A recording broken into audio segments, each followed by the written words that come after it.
Hello student, कैसे हो? आशा करता हूँ ठीक ही होंगे। आज हम इस वीडियो में कक्षा 9 का फिजिक्स का एक टॉपिक गुरुत्वाकर्षण का अध्ययन करेंगे। तो देखिएगा।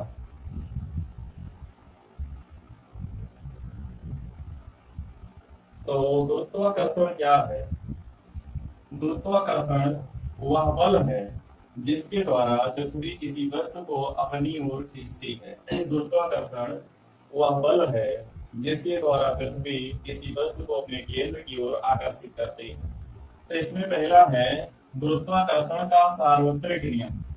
गुरुत्वाकर्षण का सार्वत्रिक नियम, यूनिवर्सल लॉ ऑफ ग्रेविटेशन क्या है?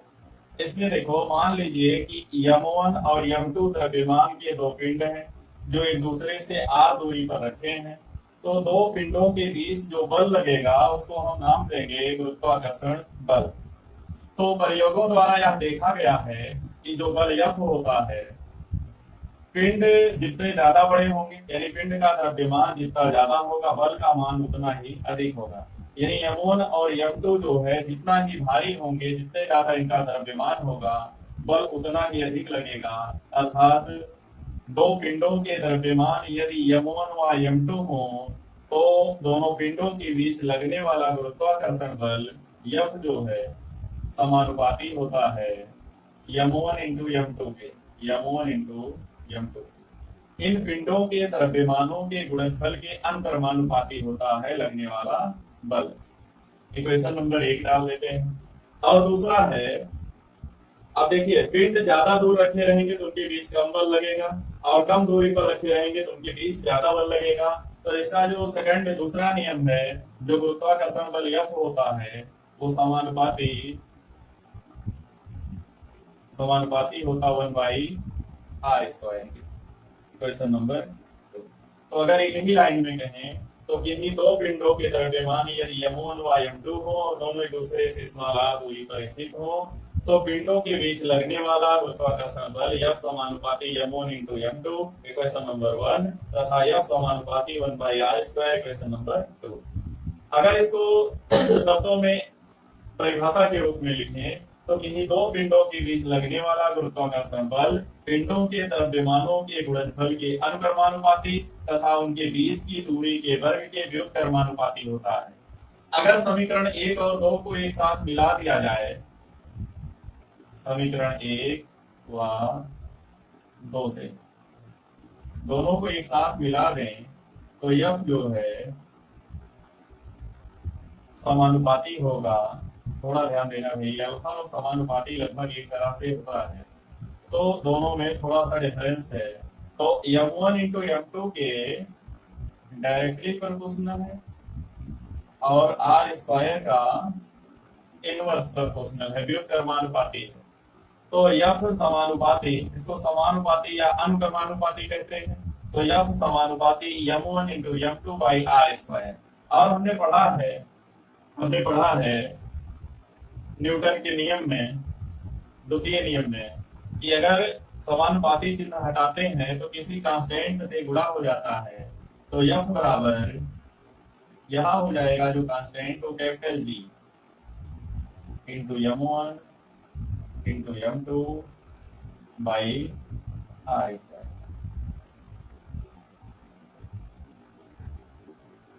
गुरुत्वाकर्षण बल बराबर G m1 m2/r², जहां G एक नियतांक है, जहां G सार्वत्रिक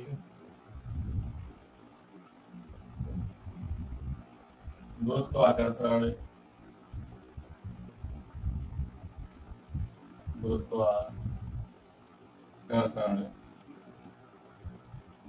नियतांक है।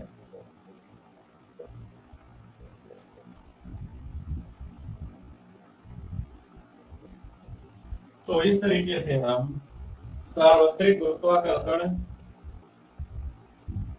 नियतांक को निकाल चुके। अगर यहां से हमने निकाला F बराबर G m1 m2/r², अगर r² को पक्षांतर करें इधर, r² को पक्षांतर करें बाई ओर और यम1 यम2 को भी बाई ओर ले आए तो क्या बनेगा? तो जी बराबर हो जाएगा F into R square by m1 into m1 into m2। ये जी का सूत्र बन गया, G is equal to F R square by m1 into m2। अब देखते हैं जी का मात्रक क्या है। जी का मात्रक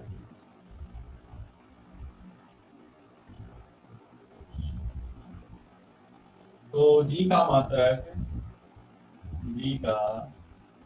मात्रक बराबर एफ का मात्रक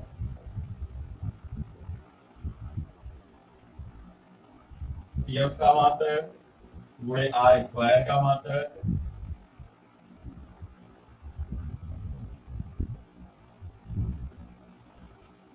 बेटा m1 का मात्रक गुणे m2 का मात्रक।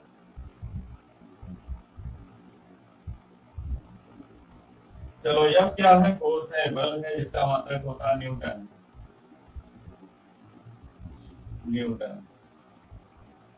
और आर स्क्वायर यानी दूरी है, दूरी का मीटर तो मीटर का वर्ग, मीटर स्क्वायर। बेटा m1 द्रव्यमान है, m2 भी द्रव्यमान है, किलोग्राम गुणे किलोग्राम, किलोग्राम गुणे किलोग्राम। क्या हुआ, ये हो गया न्यूटन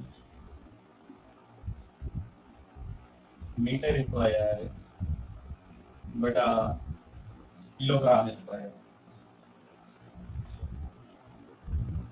किलोग्राम स्क्वायर।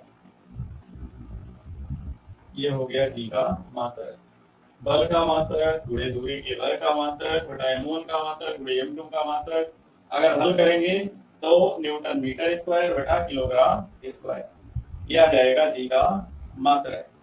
अब इसके बाद है, अगर यहां से हम परिभाषा निकालें, यहां से हम इसकी डेफिनेशन अगर निकालें सार्वत्रिक गुरुत्वाकर्षण का, अगर जी की, कैपिटल जी की परिभाषा निकालें तो क्या होगा, देखते हैं। कैपिटल जी की परिभाषा निकालें तो देखेंगे जी बराबर F R square by m1 into m2। तो यहाँ पर थोड़ा परिभाषा बनाने के लिए एक बात का ध्यान देंगे, यहाँ पर हम मानेंगे, माना m1 बराबर m2 बराबर 1 किलोग्राम, दोनों का मान 1 किलोग्राम है।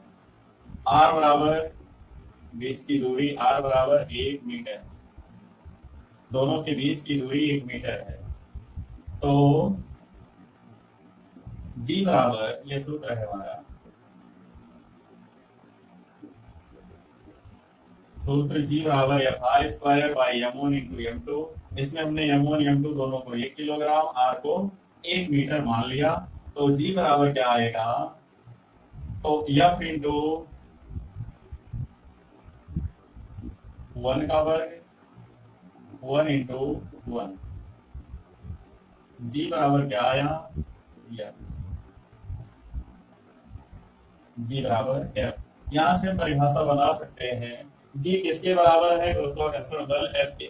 सार्वत्रिक गुरुत्वाकर्षण नियतांक का मान गुरुत्वाकर्षण बल एफ के बराबर होता है, कब, जब दोनों पिंडों का द्रव्यमान 1 किलोग्राम हो और उनके बीच की दूरी 1 मीटर हो। तो यहाँ से कह सकते हैं, यदि एकांक द्रव्यमान के दो पिंड एक दूसरे से 1 मीटर की दूरी पर रखे गए हों तो दोनों के बीच लगने वाला गुरुत्वाकर्षण बल ही सार्वत्रिक गुरुत्वाकर्षण नियतांक कहलाता है।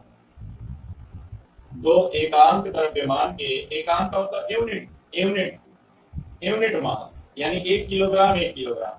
एकांक द्रव्यमान के दो पिंड यदि 1 मीटर की दूरी पर स्थित हो तो उनके बीच लगने वाला गुरुत्वाकर्षण बल सार्वत्रिक गुरुत्वाकर्षण नियतांक जी के बराबर होता है। यानी सार्वत्रिक गुरुत्वाकर्षण नियतांक उस गुरुत्वाकर्षण बल के बराबर है जो एकांत द्रव्यमान के दो पिंडों के बीच लगता है, जिनके बीच की दूरी 1 मीटर है। तो यहां से हम जी की परिभाषा भी निकाल सकते हैं। आगे है, इसका महत्व क्या है, सार्वत्रिक गुरुत्वाकर्षण का महत्व क्या है। अगर गुरुत्वाकर्षण ना होता तो क्या पृथ्वी पर वायुमंडल संभव था? पृथ्वी पर वायुमंडल नहीं होता, हम पृथ्वी पर चल नहीं सकते थे। पृथ्वी के चारों ओर जो, यानी पृथ्वी जो है सूरज के चारों ओर चक्कर लगाता है, वो भी गुरुत्वाकर्षण बल के कारण ही संभव है। तो ये सभी इसके महत्व है। आगे है केपलर के ग्रहीय गति संबंधी नियम। केपलर के ग्रहीय गति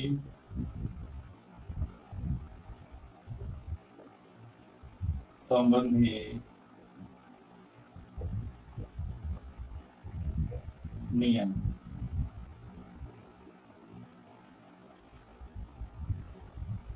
तो केपलर के ग्रहीय गति संबंधी 3 नियम, वैज्ञानिक केपलर ने ग्रहीय गति संबंधी 3 नियम दिए। तीनों को प्रथम नियम, द्वितीय नियम, तृतीय नियम ऐसे जाना जाता है। केपलर ने पहला नियम बताया कि प्रत्येक जो ग्रह होता है वो सूर्य के चारों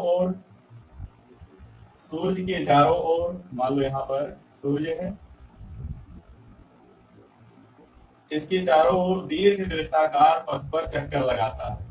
ऐसा नहीं, गोलाकार पथ नहीं कह सकते, कैसा पथ होता है, दीर्घ वृत्ताकार एलिप्टिकल वे पर परिक्रमा करता है, यानी दीर्घ वृत्ताकार मार्ग पर घूमता है। और सूर्य जो है इसके फोकस पर स्थित होता है, इसके दीर्घ वृत्त के फोकस पर सूर्य स्थिर होता है, और जो ग्रह होता है वो दीर्घ वृत्ताकार मार्ग पर ही चक्कर लगाता है। केपलर का जो द्वितीय नियम है, ये तो हुआ पहला कि प्रत्येक ग्रह सूर्य के चारों ओर दीर्घ वृत्ताकार पथ पर चक्कर लगाते हैं। अब दूसरा नियम है केपलर का ही कि जब ये चक्कर लगाते हैं सूर्य का, सभी ग्रह सूर्य के चारों ओर दीर्घ वृत्ताकार पथ पर सूर्य का चक्कर लगाते हैं। तो मान लेते हैं सन इधर है सूर्य, और जो ग्रह है कभी यहाँ पर है, कभी यहाँ पर है, कभी यहाँ पर है, कभी यहाँ पर है, और ऐसे ही घूम रहा है चारों ओर। तो केपलर ने दूसरे नियम में बताया कि जो ग्रह होता है सूर्य का चक्कर लगाते समय समान समय अंतराल में, मान लो पहले बिंदु ए पर है और यहाँ बी है, और इतना दूर आने में इसको टाइम लगा टी, फिर यहाँ पर पहुंचा सी पर, और सी से डी तक जाने में जो टाइम लगा वो भी है टी। सी से डी तक जो जाने में समय लगा वो भी टी ही है। तो हमने देखा कि पहले जो है ये इतना मार्ग ये घेर रहा था, इतना क्षेत्रफल घेर रहा था। ए से बी तक जाने में जो ग्रह है वो थोड़ा क्षेत्रफल टी समय में जितना क्षेत्रफल घेर रहा है, सी से डी तक जाने में भी टी समय में ठीक उतना ही क्षेत्रफल घेरेगा। अगर यहाँ इसकी दूरी कम है तो ये दूरी ज्यादा हो जाएगी। तो इनका दूसरा नियम है कि दीर्घ वृत्ताकार पथ पर चक्कर लगाते हुए ग्रह द्वारा समान समय में समान क्षेत्रफल तय किया जाता है। टाइम जब बराबर रहेगा तो इसके द्वारा घिरा क्षेत्रफल दोनों तरफ, ये AB का क्षेत्रफल, AB के बीच घिरा क्षेत्रफल बराबर CD के बीच घिरा क्षेत्रफल। लेकिन ऐसा तभी होगा जब दोनों तरफ टाइम समान लगा हो, समय बराबर लगा हो। तो ये है केपलर का द्वितीय नियम, समान समय अंतराल में ग्रह द्वारा समान क्षेत्रफल पार किया जाता है, तय किया जाता है। जो केपलर का तृतीय नियम है वो थोड़ा सा अलग है। मान लीजिए यहाँ सूर्य है और यहाँ कोई ग्रह है, और ग्रह की जो त्रिज्या है सूर्य से वो है स्मॉल r, और इसको एक चक्कर लगाने में सूर्य के चारों ओर कैपिटल T टाइम लगता है। एक चक्कर पूरा करने में T समय लगता है। तो इनका जो तृतीय नियम है वो है यदि यदि दीर्घवृत्ताकार कक्षा की त्रिज्या स्मॉल आर तथा परिक्रमण काल कैपिटल टी हो तो ग्रह द्वारा लगे परिक्रमण काल का वर्ग यानी टी स्क्वायर समानुपाती होता है आर क्यूब के। यानी अपने पथ की त्रिज्या के घन के समानुपाती होता है आवर्त काल का वर्ग। यानी किसी ग्रह द्वारा सूर्य का चक्कर लगाने में लगे समय का वर्ग उसकी त्रिज्या के घन के समानुपाती होता है। एक केपलर का तृतीय नियम है, केपलर का तृतीय नियम है। या इसको ऐसा भी लिख सकते हैं, या टी स्क्वायर बाई आर का क्यूब बराबर नियतांक। हमने कहा कि इसको हटाएंगे, बराबर करेंगे तो यहाँ की इंटू आर का क्यूब ऐसा बन जाएगा, तो आर क्यूब इधर लाएंगे भाग हो जाएगा, बराबर की अर्थात नियतांक ऐसा बन जाएगा। या अगर इधर के लगाते हैं तो इसको ऐसा भी लिख सकते हैं, आर का क्यूब बाई टी स्क्वायर बराबर नियतांक। दूसरे शब्दों में तृतीय नियम को ऐसा भी कह सकते हैं कि दीर्घवृत्ताकार पथ पर चलते हुए किसी ग्रह की त्रिज्या का घन और आवर्त काल के वर्ग का अनुपात एक नियतांक के बराबर होता है। ये केपलर का गति संबंधी तृतीय नियम है। अब इसके बाद एक और है केपलर के तृतीय नियम से गुरुत्वाकर्षण बल का परिकलन। केपलर के तृतीय नियम, इसी नियम का प्रयोग करके गुरुत्वाकर्षण बल का परिकलन करेंगे।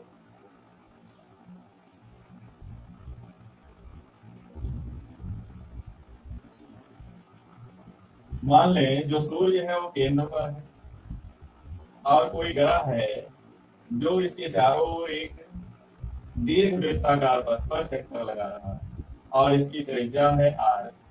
तो इसकी जो परिधि होगी वो हो जाएगी 2 पाई आर। लगभग वृत्त ही मान लें तो परिधि 2 पाई आर हो जाएगी और इसमें जो आवर्त काल लगेगा, पूरा एक चक्कर लगाने में जो टाइम लगेगा होगा कैपिटल टी। और मान लें जो वेग है इसका वो भी वेग से चक्कर लगा रहा है। भी वेग से कोई ग्रह है जो सूर्य के चारों ओर भी वेग से घूम रहा है और इसकी त्रिज्या आर है। यानी एक चक्कर में चली गई दूरी 2 पाई आर और लगा समय टी। 2 पाई आर और लगा समय टी है। तो हम आगे देखते हैं इसमें। तो इसका जो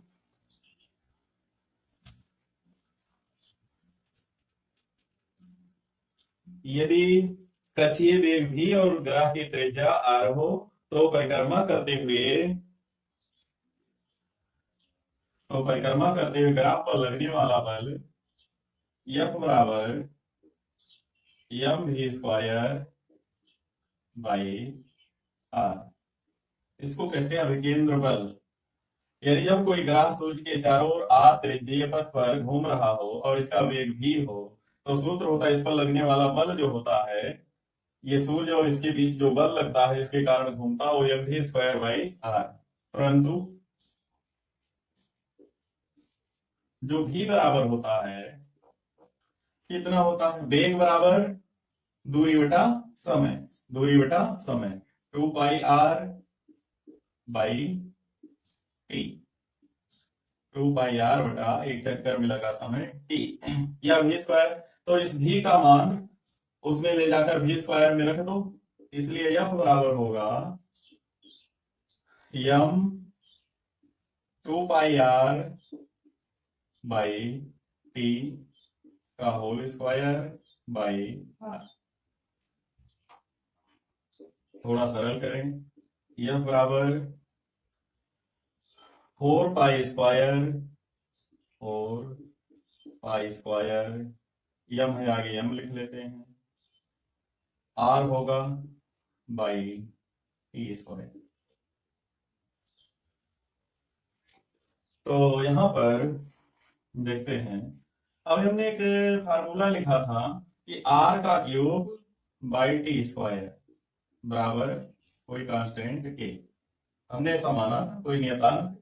अभी तृतीय नियम केपलर का, तो यहां पर आर क्यूब बनाने के लिए अंश हर में आर स्क्वायर से गुणा करेंगे। F is equal to 4 pi square m into R का cube by R square into T square. इसको ऐसे अलग करते हैं इसे। और हमने आर का क्यूब बाई टी स्क्वायर को कोई कांस्टेंट माना था तृतीय नियम में। यह बराबर 4 pi square m by R square into K. क्या लिख लेते हैं, चूंकि आर का cube by T square is equal to K हमने निकाल रखा है। और हम ये मानते हैं कि जो ग्राफ दिया गया है उसका द्रव्यमान यम कभी घटता बढ़ता नहीं निश्चित होता है। और 4 कोई गिनती है, ये तो कांस्टेंट है ही, और पाई भी कांस्टेंट है, तो इसका पूरा अंश जो है वो कांस्टेंट है, के कांस्टेंट है ही। केवल आर जो है वही त्रिज्या घट बढ़ सकती है। ग्राफ के लिए 4 पाई स्क्वायर m बराबर नियतांक।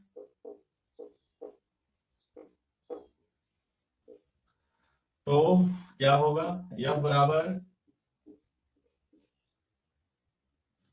पूरा हो जाएगा अंश में नियतांक, चाहे के लिख लें तो के भी नियतांक है, यानी सभी नियतांकों को एक साथ कर लेते हैं बेटा आर स्क्वायर, या